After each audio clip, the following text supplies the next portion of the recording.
We're continuing to follow the latest developments in the deadly mid-air collision in D.C. Flights resumed at Reagan National Airport around 11 this morning. Airport officials say a Southwest Airlines flight flying in from Nashville was the first to land there today. Now, the airport was closed yesterday, which of course had a ripple effect on flights going in and out of BWI Thurgood Marshall Airport. Tara Lynch is live at that airport tonight with the very latest there. And so how are passengers feeling? It makes everybody nervous, Tara.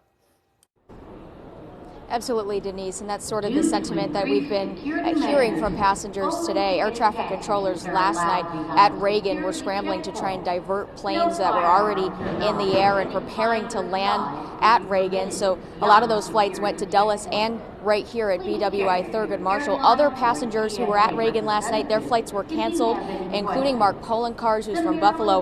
He rebooked out of BWI today. He's the county executive up in Western New York, and he talked about the last time a U.S. airliner had a crash. That was in his county in 2009. I need you to land immediately. Can you go to Dulles for a few minutes? Marshall 13, can you go to Baltimore? After the unthinkable happened near runway 33 at Reagan National, air traffic controllers quickly shut down the airfield and sent arriving planes to Dulles and BWI Thurgood Marshall. Flights at Reagan were canceled for the night, including Mark Polenkars' flight to Buffalo, New York. It was different. I mean, Reagan, as you know, is one of the busiest airports in the United States. And it got really quiet, and just people realizing that not too far from where we were, and a lot of people lost their lives.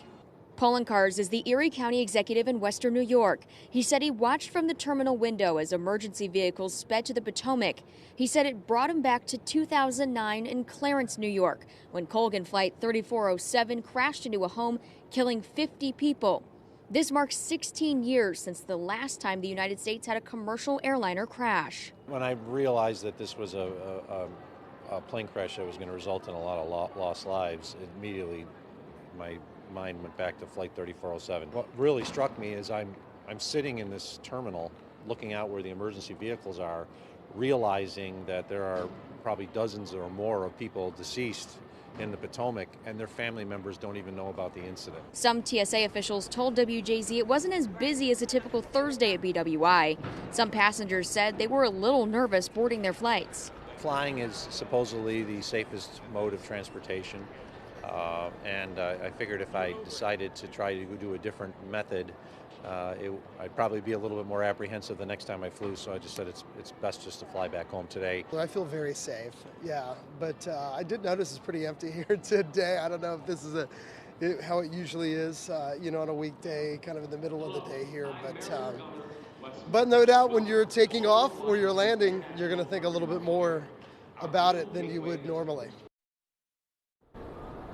That Flight 3407 crash led to some sweeping new changes in the FAA and to pilot training schedules, their flight schedules, and even some of the equipment that is in the cockpit.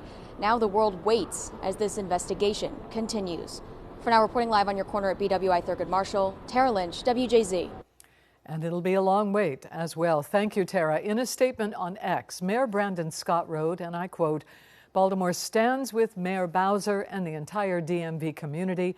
We extend our deepest condolences to all those affected by this tragedy."